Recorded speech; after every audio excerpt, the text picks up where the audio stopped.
Today, there are two ways to rate the thermal performance of an exterior wall.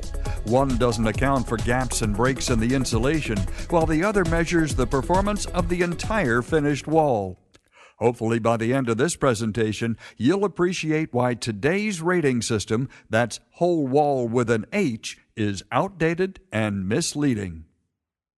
Since 1950, the average American home has increased in size by 140%. Now, we're not really sure why homes have gotten so much bigger. I guess we just need more room for our stuff. Here's a simple post-war era home built in the 1950s. These homes were obviously smaller and, as a result, used less energy. But there was no real focus on energy saving back then because, well, energy was cheap. Many homes of this era weren't even insulated. And remember, in the 50s, no one was overly concerned about how much CO2 we were pumping into the atmosphere. Since 1950, homes have increased in size, but construction methods really haven't changed. Wood frame walls packed with fiberglass insulation is still the most common way to build. It's not just that today's homes have more cubic feet to heat and cool. Today's homes also have more windows and more angles to insulate. As you can see here, this fairly typical design has a lot of corner details and roofline features compared to older homes. Quote, "The most common insulation, fiberglass, does not stop air leakage," unquote. The opinion that wood frame walls and fiberglass insulation just doesn't work isn't just our opinion, it's the opinion of the Department of Energy after extensive research and testing. On these next few slides, we're going to show you how the Department of Energy came to this conclusion.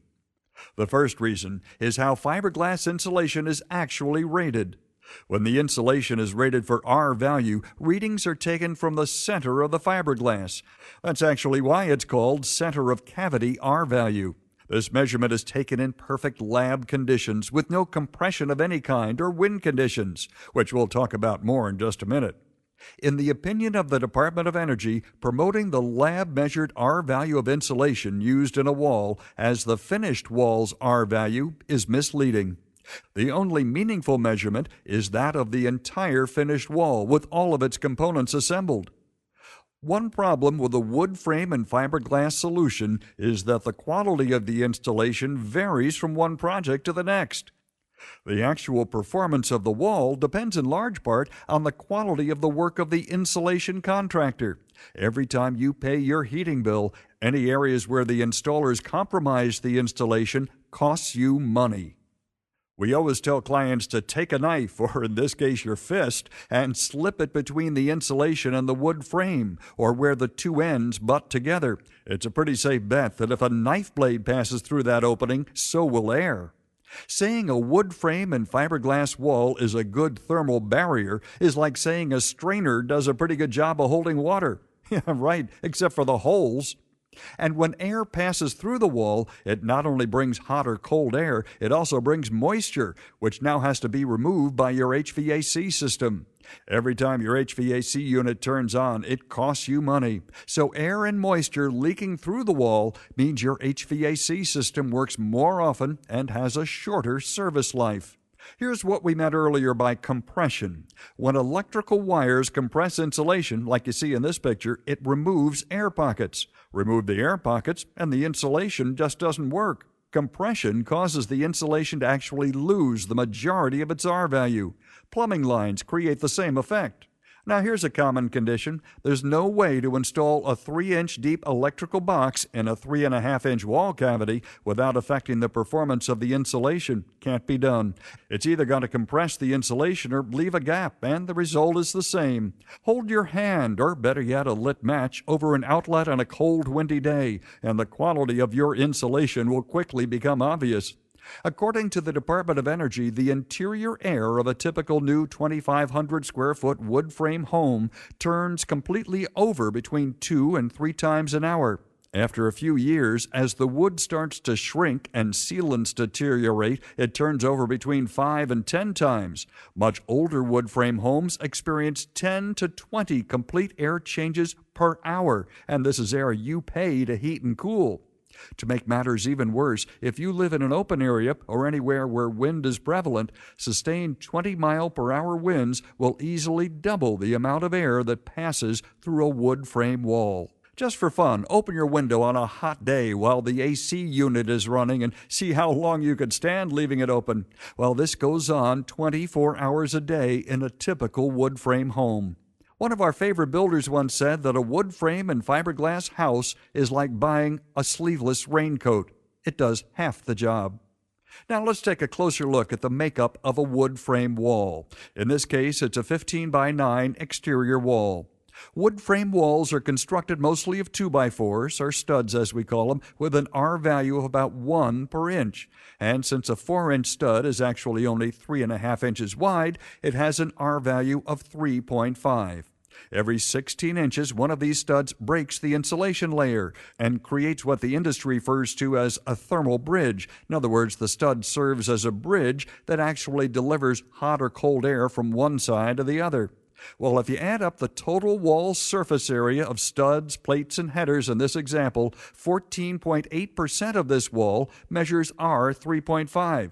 So no matter what the R value of your insulation, roughly 15% of this wall will not exceed R 3.5. By the way, the actual industry average of wall framing material is 27% of the total wall surface, not 15%. The second issue with this type of construction is, of course, the air leaks that occur between the insulation and the framing members. In this example, there are 206 feet of air leaks created by this type of break. Now, here's a question someone recently asked during a presentation. If I build a wall with studs placed every 16 inches on center with no insulation siding or drywall, could I claim the wall has a 3.5 R value? Well, our response was obviously no. Too much air passes between the studs. His follow-up question was right on point, though. So who decides how much air is too much?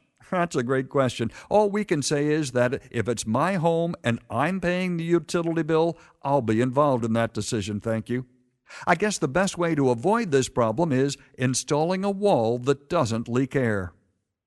The wall in this picture was built to about the industry average of a 27% framing factor. In other words, 27% of the wall surface is made up of framing members. And wherever there's wood on the exterior wall, as shown here by the arrows, there will be no insulation and air leaks will be formed. Even though the homeowner may assume the actual thermal performance of his wall is equal to the insulation installed, in reality, the true performance of the finished wall will be dramatically less than the advertised R value. Now here's an example of how reinforcing studs are used near corners and windows. Again, this wall will never live up to its advertised R value. The amount of wood used to build a wood frame wall varies by quite a bit. This wall is a bit of an extreme, but you can see there's a tremendous number of thermal breaks and very little room even left for insulation. Because so many of the cavities are so small, the insulation contractor has to cut or even tear pieces to fit. Insulation's usually just stuffed into the smallest seams. In either case, thermal ratings are ruined. And don't forget, everywhere you see a stud, you only have a 3.5 R value.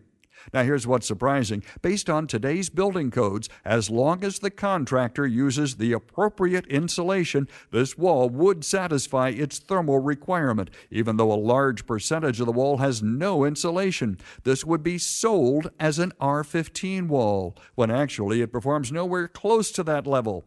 And let's just assume this wall is caulked with sealant. When the wood shrinks, as all wood does, or the sealant deteriorates, as all sealants do, how would anyone repair the sealant? The thermal performance of this wall will decrease as the building ages. Here are two common building practices found in just about every wood frame wall. The placement of studs shown here provide the drywall and sheathing contractors with a place to attach their materials, something to nail into. And as you can see, this creates large voids where the walls intersect with no insulation whatsoever. In this floor plan, there are 48 corners and interior wall intersections like the ones we just showed you. And if each intersection is 3.5 inches wide, this adds up to 12 linear feet of uninsulated